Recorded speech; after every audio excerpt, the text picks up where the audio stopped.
Gbajúmọ̀ àfáà ilẹ̀ Haúsá ni tí ọ̀pọ̀ èèyàn mọ̀ gẹ́gẹ́ bí agbódegbà àwọn Fúlàní ajínigbé tíjọba ń pè ní bandit báyìí, èèyàn Sheikh Gumi ó mà tún ti sọ̀rọ̀ tuntun. Bẹ́ẹ̀ ni ọ̀rọ̀ ń dàbí ẹni tó ń fún ààrẹ Bọ́lá Ahmed Tinubu lésì lẹ́yìn ọ̀rọ̀ tó kọ́kọ́ sọ fún ààrẹ tó gbà á nímọ̀ràn pé pẹ̀lú bí àwọn ajínigbé bọ́n ṣe ń jí àwọn èèyàn gbé káàkiri lẹ́nu ọjọ́ mẹ́ta ìtàn fẹ̀mí ṣòfò débi pọ́n tún jí àwọn ọmọ iléèwé kan gbé ní iléèwé LEA primary school àti government day secondary school tó wà nílùú Kuriga ní ìjọba ìbílẹ̀ Chiko ní ìpínlẹ̀ Kaduna. Gumi ní kí ààrẹ Bọ́lá Tinubu ó yan òun gẹ́gẹ́ bí ẹni tí yóò máa bá àwọn ajínigbé náà dúnàdúrà láti béèrè iye owó tán fẹ́ àti nǹkan tán fẹ́ láti fi àwọn tí wọ́n ń jí kó sílẹ̀. Ṣùgbọ́n lẹ́yìn tí Tinubu tó ti fún Gumi lésì nípasẹ̀ mínísítà ọ̀rọ̀ ìròyìn lórílẹ̀‐èdè yìí Alhaji Mohammed Idris pé kò sí nǹkan tó jọrú ẹ̀ lásìkò tòun o, bóun yóò máa fáwọn ajínigbé lówó tàbí bá wọn dúnàdúrà. Níṣe ni Sheikh Gumi mà tó ti sọ̀rọ̀ tuntun ní ọjọ́ ẹtì ìyẹn ọjọ́ Friday tí í ṣe ọjọ́ kẹẹ̀ẹ́dọ́gbọ̀n oṣù kẹta ọdún 2024 tá a wà yìí. Nínú ọ̀rọ̀ tí Sheikh Gumi sọ lórí tẹlifíṣàn Arise TV lásìkò tí wọ́n ń ṣe ìfọ̀rọ̀wérọ̀ fún un, Sheikh Gumi mà tún la ọ̀rọ̀ mọ́lẹ̀ o. Ó ní bí wọn ò bá tètè bá àwọn ajínigbé sọ̀rọ̀ kan máa bẹ̀ wọ́n kán fún wọn ní nǹkan fẹ́. Ó ní kékeré ní gbogbo ìtàn rí o nípa àjínigbé tí wọ́n ń ṣe yìí, ó ní kékeré ni o. Ó ní kàsàkàsà bàbá késekése ń bọ̀ lẹ́yìn.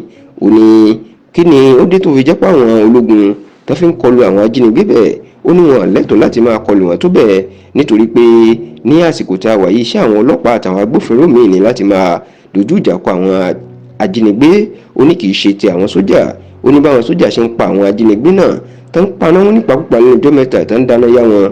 Ó ní ló jẹ́ kí inú máa bí wọn kí wọ́n máa jẹ́ àwọn aráàlú gbé níjìkújì láì tiẹ̀ láàánú rárá. Ó ní gẹ́gẹ́ bó ṣe mọ̀ àwọn onígẹ́gẹ́ bò náà ṣe jẹ́ ológun tẹ́lẹ̀. Ó láwọn ajínigbé kò ní ohun ìjà tó àwọn ológun. Ó láwọn ológun á kàn máa pa wọ́n nípakúpa ni. Ó ní bẹ́lẹ̀ bá ṣì ń ṣẹlẹ̀ àwọn náà ò ní láàánú aráàlú, ẹni tá bá jí gbé wọn ní fẹ́ fi ilẹ̀ tàbí kan tó pa á. Ó lélẹ̀ ló ń ṣẹlẹ̀. Ó wá bẹ̀ ààrẹ Bọ́lá Tinubu ó ní kó kẹ́kọ̀ọ́. Ó ní ara orílẹ̀-èdè Amẹ́ríkà ó ní bá ṣe tóbi tó tí wọ́n lẹ́nu tó sọ́tún ní nǹkan ìjà tó jẹ́ pé àwọn ológun wọn ló fẹ́ ní agbára jù gbogbo ayé.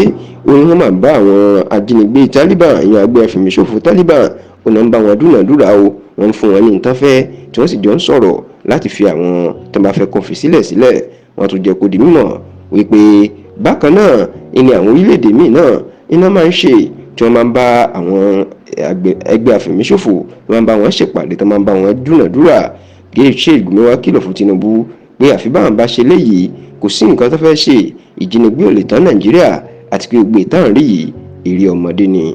Lẹ́yìn tí Sheikh Gumi tó tún mà tún sọ̀rọ̀ yìí, ìní ariwo mà tún ti sọ tí ọ̀pọ̀ àwọn èèyàn sọ wípé ẹ gbé bàbá yìí, ẹ gbé bàbá yìí, ẹ gbé bẹ́ẹ̀ bá tiẹ̀ lè gbé tẹ́ ń bẹ̀rù ẹni káwọn ọ̀tẹlẹ̀múyẹ́ tiẹ̀ dẹ́rùbà kán ránṣẹ́ pé kán fọ̀rọ̀ wá lẹ́nu wò nítorí àwọn ọ̀rọ̀ tó ń sọ yìí.